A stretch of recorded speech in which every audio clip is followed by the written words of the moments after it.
Class 7 থেকে 12 পর্যন্ত সমস্ত ছাত্রছাত্রীদের জন্য Edubhavan online education app Google Play Store থেকে ফ্রিতে ডাউনলোড করো, লিংক ডেসক্রিপশনে। পহেলগাঁওতে যে ভয়াবহ জঙ্গি হামলায় ২৬ জন নিরীহ মানুষ প্রাণ হারালেন তা নিয়ে উঠছে প্রশ্ন দেশের নিরাপত্তা ব্যবস্থাকে ঘিরে।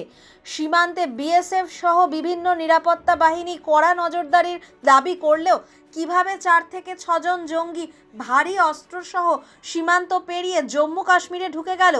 পাকিস্তান সীমান্ত দিয়ে এই জঙ্গিরা অনুপ্রবেশ করে। বিএসএফ সহ গোটা সীমান্ত এলাকায় ছিল হাই অ্যালার্ট। তবুও অস্ত্র ও বিস্ফোরক নিয়ে কিভাবে এই দল উপত্যকার ভিতরে ঢুকে পহেলগাঁওয়ের মতো পর্যটন এলাকায় হামলা চালালো, সেই প্রশ্নে বিস্মিত সাধারণ মানুষ থেকে শুরু করে নিরাপত্তা বিশেষজ্ঞরাও।